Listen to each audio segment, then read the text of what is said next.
മറ്റു വാർത്തയിലേക്കാണ്. വയനാട് ഉരുൾപൊട്ടൽ ദുരന്താനന്തരം പുനരധിവാസം വൈകിക്കുന്ന സംസ്ഥാന സർക്കാരിനെതിരെയും കേന്ദ്ര സഹായം അനുവദിക്കാത്ത കേന്ദ്ര സർക്കാരിനെതിരെയും യൂത്ത് കോൺഗ്രസ് പ്രതിഷേധം നടത്തുകയാണ്. വയനാട് കളക്ടറേറ്റിലേക്ക് നടത്തിയ യൂത്ത് കോൺഗ്രസ് മാർച്ചിൽ സംഘർഷഭരിതമാണ് സാഹചര്യങ്ങൾ.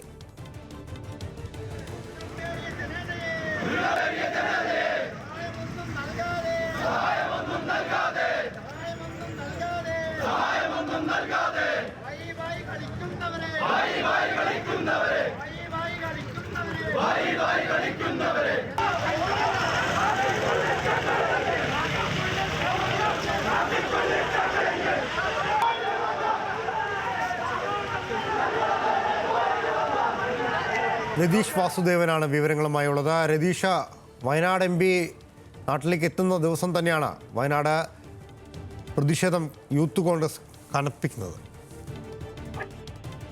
ലാൽകൃഷ്ണ, തീർച്ചയായും ഇന്ന് സമാധാനപരമായിട്ടായിരുന്നു ആദ്യഘട്ടത്തിൽ യൂത്ത് കോൺഗ്രസിന്റെ മാർച്ചും മറ്റു കാര്യങ്ങളും ഉണ്ടായിരുന്നത്. ഉദ്ഘാടനത്തിന് ശേഷമാണ് പ്രവർത്തകർ കുറച്ച് പ്രതിഷേധം കടുപ്പിച്ചത്.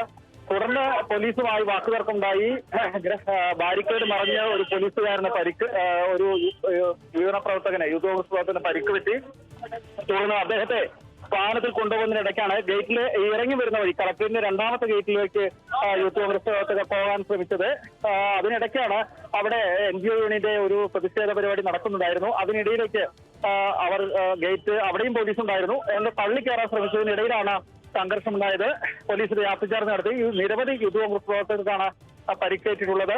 എന്തായാലും ഇതിനിടെ പോലീസ് ടിയർ ഗ്യാസ് ഉൾപ്പെടെ പൊട്ടിച്ചിരിക്കുകയാണ്. അതുകൊണ്ട് തന്നെ ആ പ്രദേശത്തേക്ക് ക്യാമറ പ്രവർത്തകർക്ക് പോലും പോകാൻ പറ്റാത്ത അവസ്ഥയുണ്ട്. എന്തായാലും സംഘർഷാത്മകമായി വയനാട് കളക്ടറേറ്റിന് മുന്നിലാണ് യൂത്ത് കോൺഗ്രസിന്റെ പ്രതിഷേധം നടക്കുന്നത്. പ്രത്യേകിച്ച് ദുരന്താനന്തരം സഹായ സഹകരണങ്ങളൊന്നും സർക്കാരിന്റെ ഭാഗത്ത് നിന്ന് ഇരു സർക്കാരിന്റെ ഭാഗത്തു നിന്നും ഉണ്ടാകുന്നില്ല എന്ന് ചൂണ്ടിക്കാണിച്ചുകൊണ്ടാണ് പ്രതിഷേധം നടക്കുന്നത്. വയനാട് MP പ്രിയങ്ക ഗാന്ധി എത്തുന്ന ദിവസം കൂടിയാണ് ഈ പ്രതിഷേധം എന്നൊരു പ്രത്യേകത കൂടിയുണ്ട്. രതീഷ് വാസുദേവനാണ് വാർത്തയുടെ വിശദാംശങ്ങൾ നൽകിയത്.